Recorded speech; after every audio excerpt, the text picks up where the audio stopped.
এবং জয়দাকে ডেকেছিলেন, এবং আপনারা দেখেছেন যে এক শ্রেণীর শ্রোতা তাদের প্রবল বিরোধিতার কারণে আমরা তাকে বলতে দিতে পারিনি। এবং আপনারা দেখেছেন আমি কিন্তু আমার সাধ্যমতো চেষ্টা করেছি, দর্শকদের কাছে অনুরোধ করেছি বিনীতভাবে, গলার স্বর নিচু করে, গলার স্বর উঁচু করে, কিন্তু আমি তাদেরকে শান্ত করতে পারিনি। বলুন, নেক্সট কোয়েশ্চেন। আপনি আর করবেন না প্লিজ। দ্বিতীয় জন। কিন্তু মঞ্চে তো উনি দেখেছিলেন জয়দাকে, তাতে ওনার অনুভূতিটা, কারণ উনি এটা বলেছেন, ওনার পাঠের সময় বলেছেন যে ফ্রিডম একটা ইম্পর্টেন্ট একজন লেখক বা একজন সাহিত্যিকের জন্য। ওনার ফিলিংসটা জানতে পারলে ভালো। আপনি তো উদ্যোক্তাদের পয়েন্টটা বললেন, ওনার পয়েন্ট অফ ভিউটা যদি আমরা জানতে পারি তাহলে আমাদের পক্ষে ভালো, কারণ উনি জয়দাকে দেখেছিলেন। যদি আপনি মঞ্চে এসে কিছু বলেন ভালো লাগবে, সেই জন্যই জয়দা উপরে যাচ্ছে। উনি অল্প কথা বললেও যদি উনি অ্যান্সারটা দেন ভালো। দেখুন, আমাদের যেমন বলার অধিকার আছে, আপনার শোনার অধিকারও আছে, না শোনারও অধিকার আছে। যেহেতু আমরা এখানে একটি বিপদে পড়ে গেছি, কার্ডে তো জয় গোস্বামীর নাম ছিল না, সুতরাং কেউ যদি আপত্তি করেন সেক্ষেত্রে আমাদের কিছু করার ছিল না। কিন্তু দিদি অত্যন্ত ব্যথিত, অত্যন্ত ব্যথিত, আমরা সেটা ফোনে তাকে জানিয়েওছি।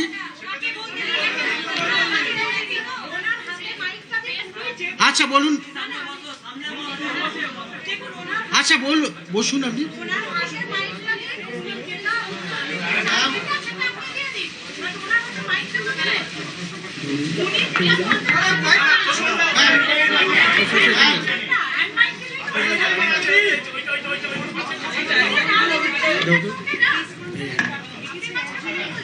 এরকম করে চিৎকার করবেন না প্লিজ। আচ্ছা, কি জানতে চেয়েছিলেন? জয় গোস্বামী, হ্যাঁ, আপনি জয় গোস্বামীকে ডাকলেন, উনি সিঁড়ি পর্যন্ত চলে গেছিলেন, তারপর দর্শকদের একাংশ সেখানে বিশৃঙ্খলা হয়। আমি দেখেছি ওসমান দাও বলেছিলেন যে শান্ত হতে, কিন্তু সম্ভবপর হয়নি। আপনার অনুভূতিটা আপনি কি বলছেন? না, আমার খারাপ লেগেছিল, কারণ ওটা তো শুধু জয়কে অপমান করা হয়নি, আমাকেও অপমান করা হয়েছে, কারণ আমি তো জয়কে ডেকেছিলাম। তো আর আমি আমার যে ভাষণ ছিল সেখানে তো আমি বাক স্বাধীনতার কথাই বলেছিলাম, যে আমাদের ভিন্ন মত থাকতে পারে, কিন্তু সবাইকে কথা বলতে দিতে হবে, কারো কথা বন্ধ করে দেওয়া ঠিক নয়। আমি তো ঠিক যে কথাটাই বলেছিলাম। যারা আমার কথা পছন্দ করেছিলেন তাদের মধ্যেই কি তারা ছিলেন যারা জয় গোস্বামীকে মঞ্চে উঠতে দেননি? তাহলে তো দুরকম হয়ে গেল না?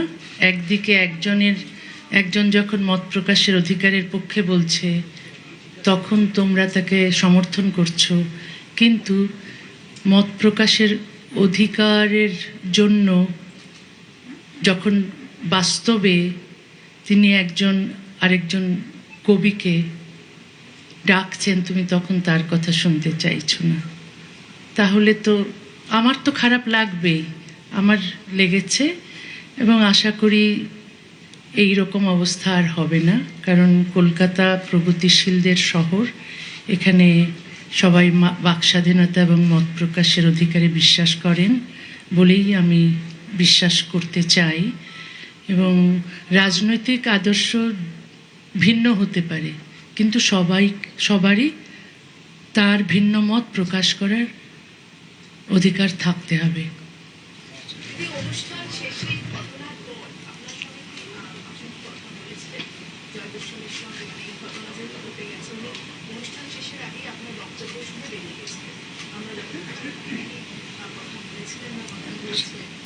আজকে না, কথা হয়নি, কিন্তু আমি কথা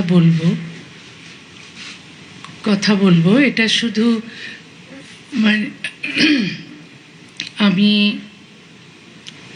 আমি আজ বা কাল আমি যাব তার বাড়িতে কথা বলতে, এটাও ভেবেছি আমি।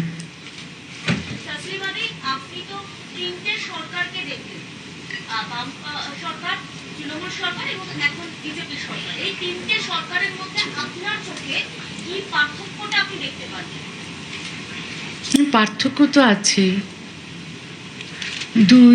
এক সরকার আমাকে বের করে দিয়েছিলেন, দ্বিতীয় সরকার আমাকে আসতে দেননি, তৃতীয় সরকার আমাকে আসতে দিয়েছেন। তো তিনটে পার্থক্য তো আছেই।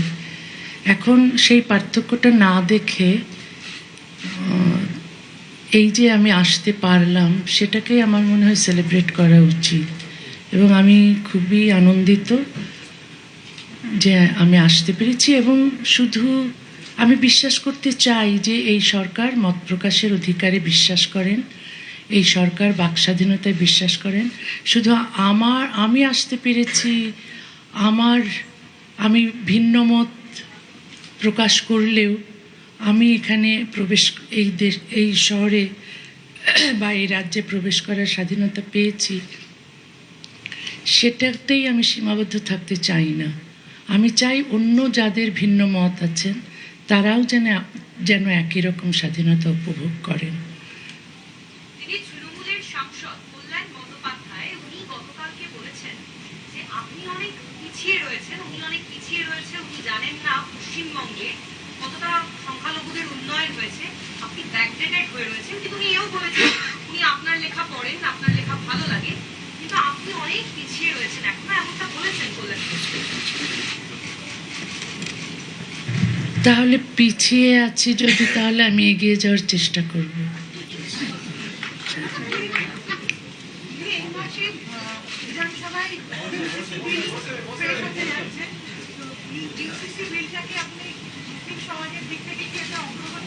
হ্যাঁ, অভিন্ন দেওয়ানি বিধি তো, সেটার জন্য আমি 40 বছর ধরে সংগ্রাম করছি।